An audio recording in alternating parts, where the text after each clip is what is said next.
Assalamualaikum semua. Dah lama aku nak kongsikan kisah benar yang aku alami sendiri ni. Tapi yalah, segan juga sebenarnya. Cuma kali ni disebabkan aku rasa bosan, jadi eloklah aku ceritakan. Bila lagi nak cerita kalau bukan sekarang? Ceritanya macam ni.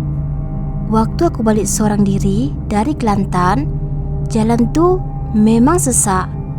Korang sendiri faham lah kan, kalau musim cuti ni macam mana jalan sesak.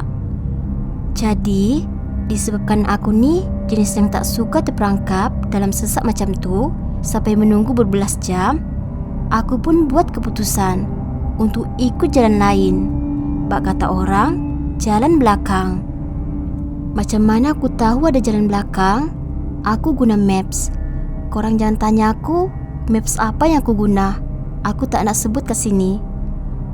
Okey, sambung cerita.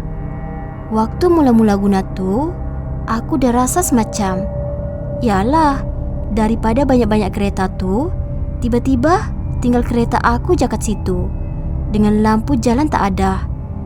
Yang paling mendemparkan tu, maps tu bawa aku masuk jalan ladang kelapa sawit. Masa tu, aku dah rasa tak sedap hati nak ikut atau tak.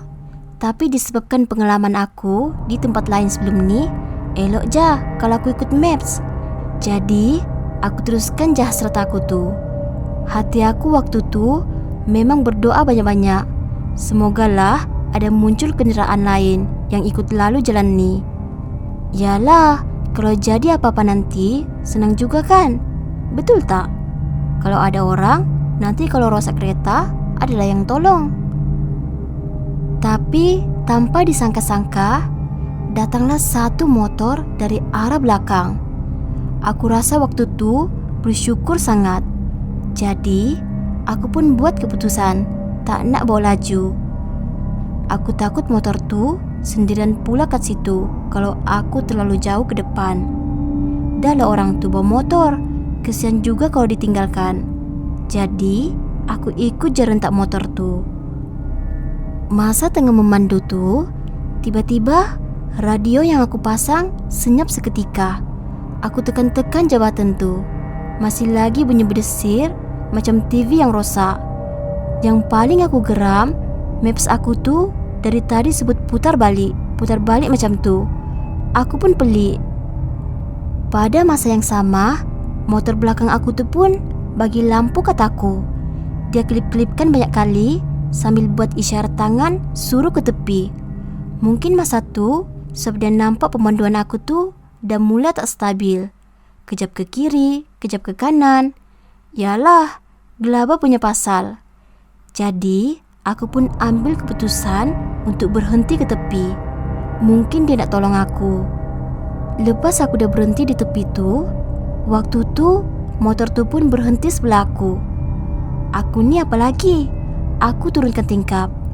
Masa ni, Allah je yang tahu perasaan aku. Korang nak tahu tak apa yang aku nampak? Penunggang motor tu tak ada wajah. Aku ulang, tak ada wajah. Muka dia kosong je. Mata tak ada, hidung pun tak ada. Yang ada hanyalah mulut dia je, sambil tersenyum tengok aku dengan gigi tajam-tajam bersusun sebaris. Yang buat aku seram tu, boleh pula dia tanya soalan kataku, nak tumpang tak? Aku apa lagi? Masuk gear semula dan terus tekan minyak sekuat yang boleh. Memang aku pecut habis-habisan lalu jalan kelapa sawit tu. Dah lah jalan tak rata, tapi buat macam mana? Itu je cara aku nak lari dari dia. Masa tu memang aku tak kira. Rosak pun rosaklah. Yang penting aku kena keluar dari tempat ni. Nak dijadikan cerita, masa aku larikan diri tu, aku perasan ada satu pondok pengawal usang di tepi ladang kelapa sawit ni.